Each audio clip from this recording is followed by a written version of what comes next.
Balik tayo sa gold. Etong whistleblower, hindi kayo sisang kayo whistleblower? Hindi, ako tatanong lang ha. Etong whistleblower na nagsabing nag-money launder po ang etong mga Marcos, ay ano yan, malaki ho yan na issue, news. Pero bakit tila walang mainstream media natin sa Pilipinas ang nagdi-discuss? Una yon. Pangalawa, hindi kaya diversion? Hindi kaya diversion po itong issue ni Pulong na naman? Para ang pagpiesta ng mainstream media at hindi mapansin ang pagiging bias at fake news ng ilang mainstream media, ipinasok ho nila ito. Kasi bantakin mo, February pa ito nangyari. No wonder kung yung kay Pastor Kibuloy nga na-dismiss na yung kaso, it was long time ago, nabuhay pa. Ito pa kaya, February lang. Although it was too late. I mean, may nangyari noong February, ngayon lang lumabas. Wow, timing naman sobra sa kampanya na. Sobra naman timing. Masyadong yung style na ganito, yung bigla na lang may mga ganyan lalabas, halatang may dinadivert na issue. Di ba? Meron pong iniiwasang issue. Ano kaya yun? Yung kaya yung gold? Di umano na nilolonder daw dyan sa Hong Kong? Iyang kaya yun? Huwag tataka ka di ba?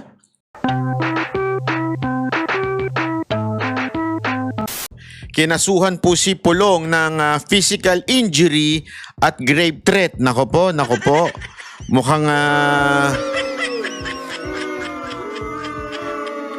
Mukhang may bago na naman silang pautot. Pero alam nyo mga kababayan, expected na po natin yan. At mamaya papaliwanag natin kung ano po itong kaso na isinampaw kay Pulong. Panoorin po natin. Nahaharap sa reklamong physical injuries at grave threats si Davao City 1st District Congressman Paulo Duterte. Sinampahan siya ng reklamo sa Department of Justice. Inihain niya ng isang Department of Justice. DOJ. So, dyan pa lang, alam na kagad natin ang resulta. John Patria. Base sa nakalap niyang News 5 na investigation data form na kinumpirma naman sa amin ni Prosecutor General Richard Padulyon, alas 3 na madaling araw noong February 23 nang mangyari ang incident. Take note, February 23. Ngayon lumabas.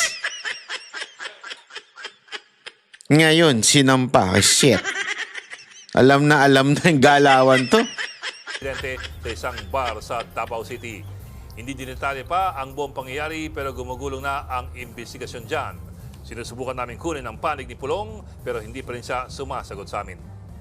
Nako po, alam nyo mga kababayan ito lang po masasabi ko dito sa issue na ito. Una-una, expected na po natin yan. Okay? Expected na po natin na merong lalabas na ganyan. Bakit to kanyo? Ibabalik ko lang po kayo doon sa Oplan Horus. Okay? Ano po yon? Ayan. Ito po yung pinakita natin, diniscuss natin, at saka ito pa yung kanilang gagawin. Hindi pa po ito nangyayari. Gagawin pa lang po nila ito. Ito, kasi meron doon pinakita doon sa Oplan Horus, yung nagawa na, at ngayon naman, pinakita din doon yung mga gagawin pa lang. At kasama po dyan si Pulong. Ayan po yun. Yung Oplan Horus na yan. Ano po yun? Ayan 1, 2, 3, 4, 5 File criminal charges against Duterte, Pulong, BG, De La Rosa, and seek their disqualification via COMELEC. Makinig. Makinig na mabuti mga kababayan Una sa lahat, nung unang binabasa ko ito, medyo napatanong ako kasi si BG tsaka si De La Rosa, si Bato, kasama po sila sa ICC. So alam po natin na sila po ay kasama sa ICC, so ibig sabihin po expected na yun ang gagawin sa kanila. Okay? Yun ang ikakaso sa kanila. Nung nabasa ko ito nung una, nung ating diniscuss ito, medyo nagtaka ko bakit si Pulong nandito? Ano kaya ang bakit kaya merong dito si Pulong? Ano kaya ang mangyayari? Tapos, after how many days lumabas po itong kay Pulong? Ha? So, dito pala makikita mo, kaya pala. Kaya pala, naandi dito yung pangalan ni Pulong. Talagang planado na nilang kasuhan at mag-seek ng disqualification via COMELEC. So, eto mga kababayan, tatanong natin, bakit si Pulong? Tandaan ninyo, ang tinatakbo lagi ni Pulong ay yung Congress. Di ba? Gusto nila talagang pasamain ang imahe ng mga Duterte at tanggalin sa Kongreso itong si Pulong. Kasi pwede, alam naman po natin yan, marami po pa rin ang hindi masaya sa Kamara, marami pa pong hindi masaya sa Congress, at maaari ma-impluwensya ni Pulong kung siya ay nandun pa rin po sa Congress. Alam nyo, para lang sa kaalaman ninyo, marami pa rin po dyan, talaga naman maka-Duterte. Kaya lang naman po sila hindi maka-Duterte ngayon, marami dyan iniipit po talaga ng pamunuan ng Kamara. So, para mawala yung mga threat, alam naman po natin, laging ganyan na yung Kamara na yan, lalong-lalo na si Speaker. Mahilig yan mag-eliminate ng threat. Halimbawa na nga lang po yung kay BP Sara Duterte, di ba? Eliminate niya yung threat niya sa 2028 na presidential election. So lahat na lang ng kasiraan ni BP Sara Duterte ginawa. Threat din po si Pulong Duterte dito kay Speaker Romualdez sa Kamara. Pagka nagkabaligtaran, kunwari lang manalo yung mga Duterte senators, tapos talagang dumausdos yung ratings ni Marcos at saka ni Romualdez, threat po si Pulong dyan sa Kamara. So, pwede, alam mo yun, pwedeng makasagabal o di kaya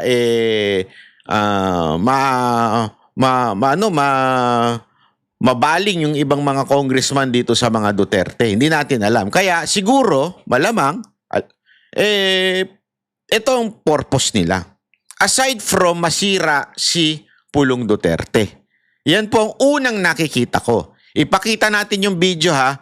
Meron pa kasi akong isa pang nakikitang anggulo kung saan yung may lumabas ding balita tungkol po doon sa Hong Kong. Meron pong lumabas sa kanilang telebisyon tungkol po sa gold na nilolonder doon sa Hong Kong. Lumabas din po ito sa Hong Kong News. At merong isang whistleblower na nag-a-allege na ito daw mga Marcos ay meron daw po silang nilolonder na gold doon. According to this whistleblower. Lumabas na po sa mga balita yan ng Hong Kong. Nakita ko nga yung news niyan at isa pa meron pang iba pang naglabas daw dyan. Ngayon, siyempre sa mainstream media natin, di naman maglalabas yan. Alam mo naman na mainstream media natin, sagad sa buto ang kabayas, ang pagiging bias. Hindi, isipin nyo to ha. Yung kaso ni Romualdez, yun sa Amerika, ang laking issue noon. Mantakin mo isang Speaker of the House na involved sa isang demandahan sa Amerika patungkol ho diyan sa issue ng Okada. Di ba? Hindi yun natin sinasabing guilty. Pero na-involve doon sa kaso. Ito nakakapagtaka, ni isang mainstream media walang nag-discuss. O, di ba? Ano masasabi ko? Doon pa lang, kitang-kita mo na lintik na mga bias itong mainstream media. Talaga mga walang nya. Marami sa kanila mga walang nya talaga. So, dito na naman, eto na naman, may lumalabas na issue tungkol dito sa gold. Ewan ko kung ito ba yung Talano Gold. Tanong kaya natin kay Sangkay. Hanapin natin kay Sangkay. Hoy, yung mga naniwala kay Sangkay no, kaya nyo binoto si Marcos. Singilin nyo si Sangkay. Singilin ninyo, sabihin mo, hoy, naniwala kami sa Talano Gold mo, hanggang ngayon wala pa rin. Singilin nyo si Sangkay. Yeah. Anyway, balik tayo sa gold. Etong whistleblower, hindi kay si Sangkay yung whistleblower? Hindi, ako tatanong lang ha. Etong whistleblower na nagsabing nag-money launder po ang etong mga Marcos, ay ano yan, malaki ho yan na issue, news. Pero bakit tila walang mainstream media natin sa Pilipinas ang nagdi-discuss? Una yon. Pangalawa, hindi kaya diversion? Hindi kaya diversion po itong issue ni Pulong na naman para ang pagpiesta ng mainstream media at hindi mapansin ang pagiging bias at fake news ng ilang mainstream media, ipinasok ho nila ito. Kasi bantakin mo, February pa ito nangyari. No wonder kung yung kay Pastor Kibuloy nga na-dismiss na yung kaso, it was long time ago, nabuhay pa. Ito pa kaya, February lang. Although it was too late. I mean, may nangyari nung February ngayon lang lumabas. Wow, timing naman sobra sa kampanya na. Sobra naman timing. Sobra naman po atan timing ng kampanya na itong paglabas ng issue na ito. Tapos talagang tila may pagtatakpang pang ibang issue. Yeah? Ano sa tingin nyo? Ito'y diversion. Ako sa tingin ko aside from ito po ay planong paninira sa mga Duterte dahil sila ho'y sagabal sa pangarap ni Romualdez. Yeah? Sagabal naman talaga sa pangarap ni Romualdez. Isa pa ho ay baka ito isang diversion para hindi na pag-usapan yung di umano, yung alleged money laundering na ginagawa ng ni Marcos daw. O di umano, ha? Di umano yan, ha? Alleged po yan, ha? Alleged. Madaling salita, daw. Ha? Daw. Di tayo sure. Yan, ha? Malinaw ho yan, ha? O anyway, panoorin po natin yung video at ipapaliwanag po natin ng bahagya ang kung ano sa tingin ko ang nangyari dyan. Kasi ito, tingnan nyo. Kasi may nagkwento sa akin, na taga Davao. May nagkwento sa akin. Ito. Panoorin natin itong saan na yun? Nasaan na yun? Ito. Yan. Kita nyo. Ayan. Ha? Ayan. Ambangan. Nako. Shh.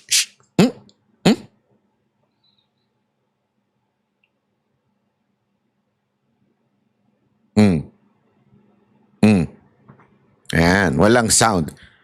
Una sa lahat to mga kababayan, gusto ko lamang pong anuhin. Ito, habang pinapanood natin yan. Una-una, magtataka ka dito. One, bakit walang sound? Okay? Pangalawa, putol ho yung video. Ibig sabihin, hindi natin alam kung bakit nagalit si Pulong. Ha? Kung meron mang sigurong maling ginawa si Pulong dyan, ay bakit di niya bakit di natutulong? Sorry, mali. Mali!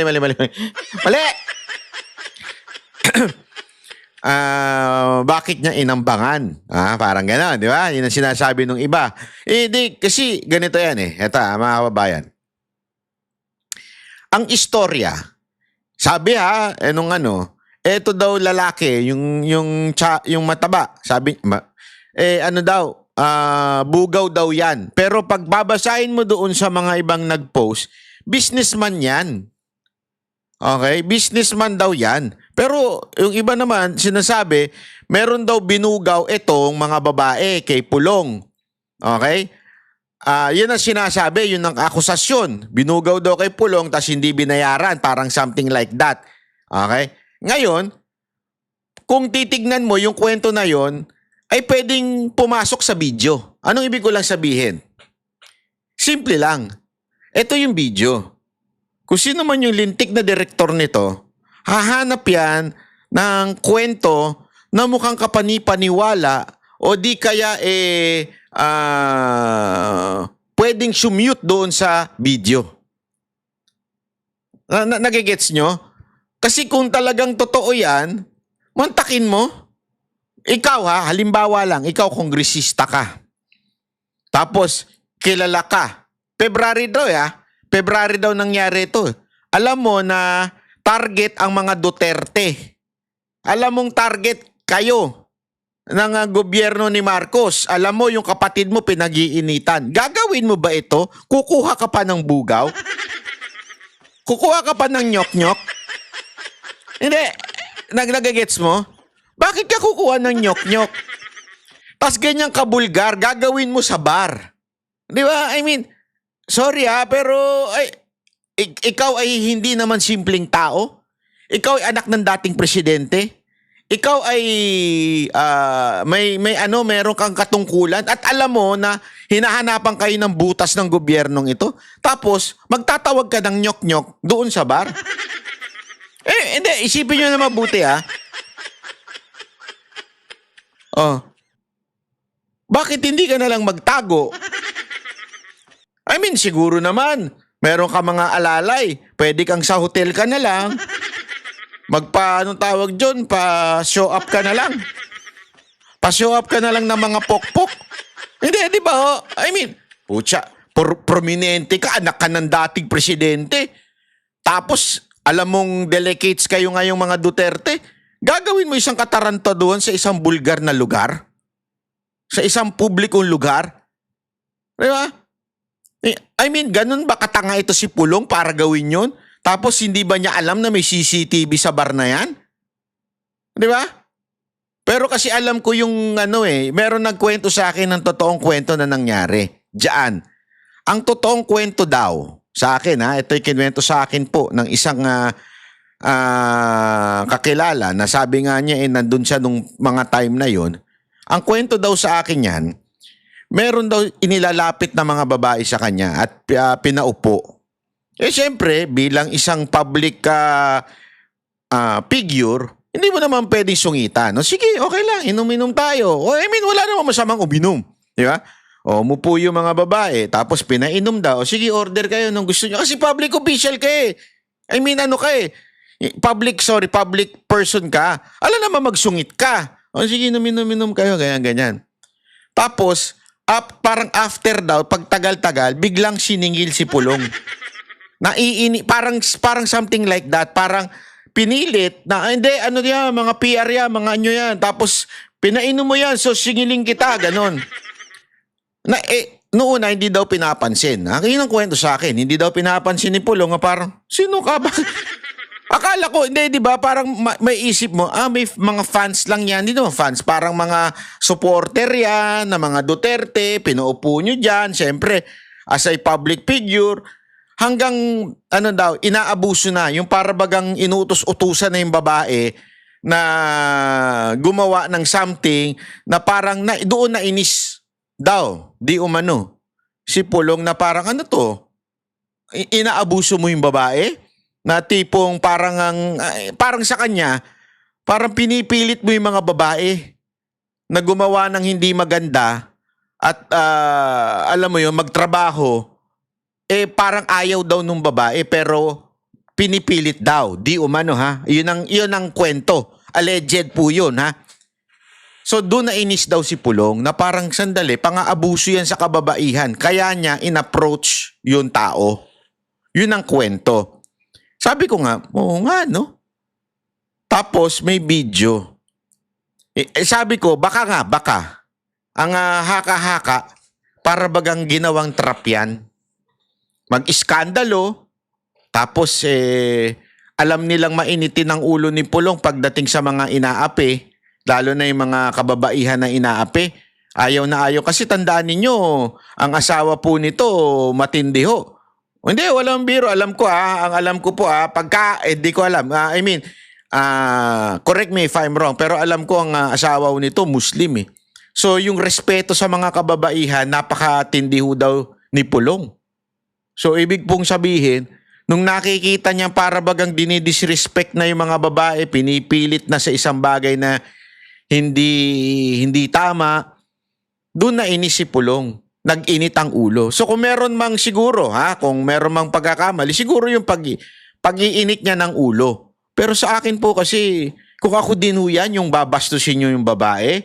Hindi, ito walang biro ito Ako, inis na inis pa naman ako sa mga ganyan yung mga minamata mga kababaihan. Baka ako din mag-init ng ulo. Baka sapukin ko pa nga eh. Right din and din. Hindi, kung ako yun ha. I mean, and ako sana, syempre, I would pray that I would have patience at that very, very moment. Pero hindi ko masisi si Pulong eh.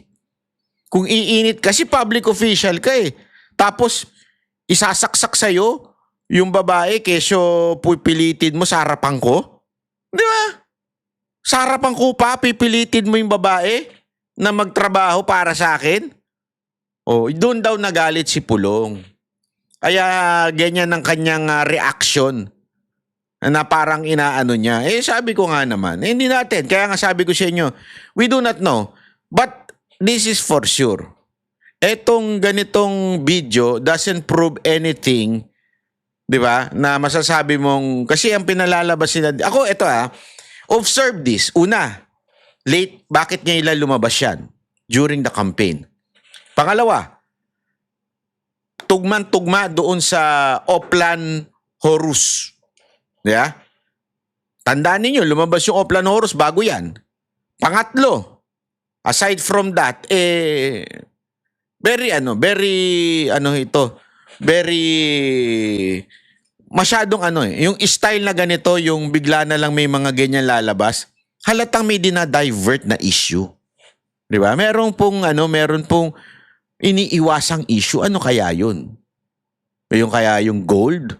Di umano na nilolonder daw dyan sa Hong Kong? Iyang kaya yun? Magtataka ka eh, di ba? Sabi nga, actually meron ako nabasang statement. Hindi ko sure kung yun ba yung sagot ni Pulong. Meron ako nakita sandali. Hindi ko na, wait chotomate ko da size. Chotomate ha? Wait. Meron ako nakita na tungkol sa sagot ni Pulong. Hindi ko lang alam kung ito po ba ay latest, pero kasi nakalagay doon na May 2. Lumabas po yung itong statement na po ito. Wait lang ha, medyo ayan. Ay, wala. Andali.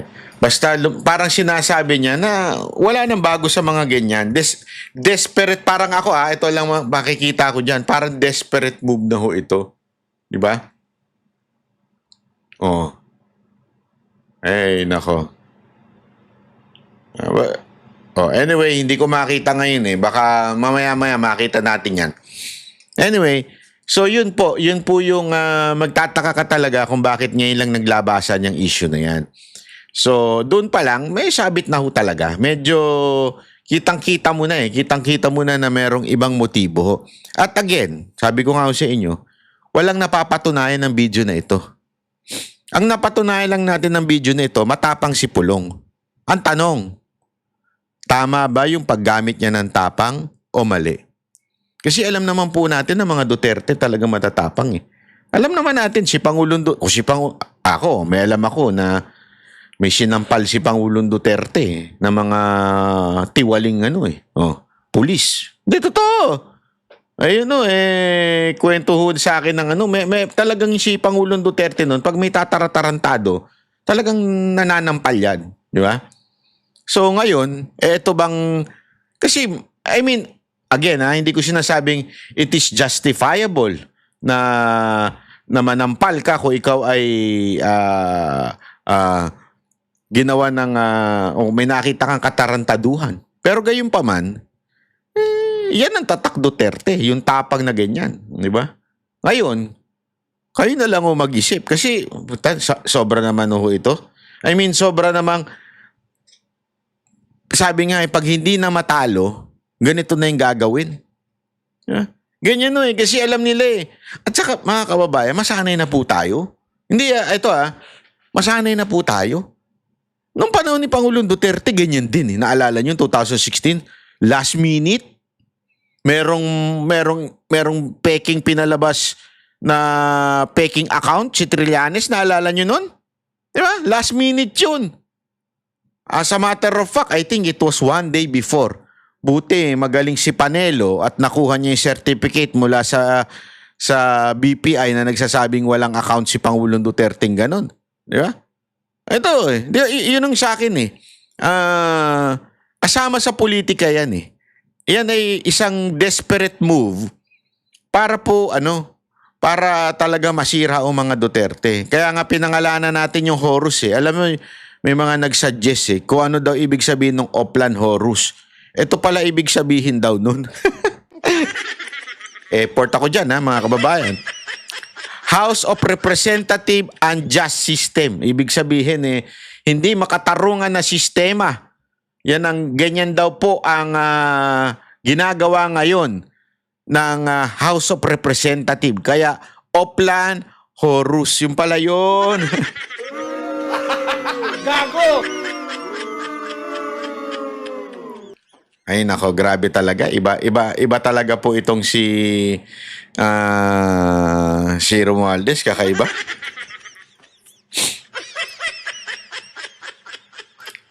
Asahan nyo pa? Meron pa yan. For sure, meron pa yan. May mga lalabas pa po dyan na issue. Yan ang asahan ninyo dahil hindi ho titigil itong Marcos Romualdez team to destroy the Duterte until 2028. Kaya alam mo ang ano lang dito, yung mga Pilipino, alam na ho nila eh. Alam na ho nila na, eto tingnan nyo. Alam natin mangyayari dyan. Sasagot si Pulong. Di ba? Totoo. Pag sagot ni Pulong, magpa-play victim naman itong gobyerno naman. Hindi, ganyan lang naman sila eh.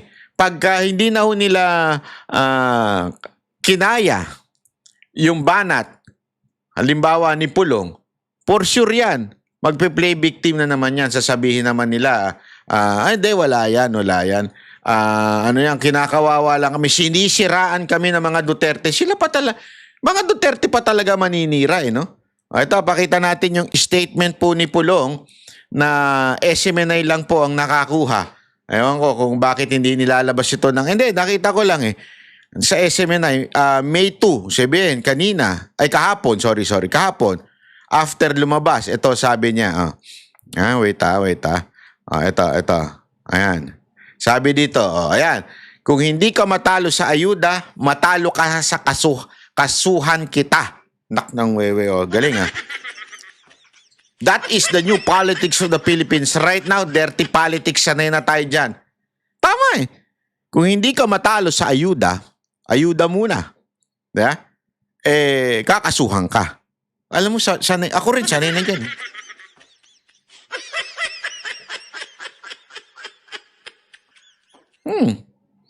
Alam mo kung bakit? Kung hindi ka makuha sa bilihan, ikaw ay dadaanin sa kasuhan. Naku po, patay tayo dyan. Hindi, ganyan ang ginawa sa akin eh. Binibili. Sinubukan akong bilhin eh. Kung hindi ka makuha sa bilihan, di ba? Naalala nyo? Meron lumapit sa akin. Babayaran ako ng 250,000 kada buwan. Sisiraan ko lang ang mga Duterte, particular na si VP Sara Duterte. Nung hindi tayo pumayag, ano nangyari? Tayo po'y kinasuhan na mga walang kwentang kaso. Ganyan sila eh. Ganyan yung Horus. House of Representative and Just Justice. Kay Pulong, kung hindi ka matalo sa ayuda, matalo ka sa kasuhan kita. Naku, hindi mo, Brad. Palakpakan? Kaya mga kababayan, sana yan na po yan.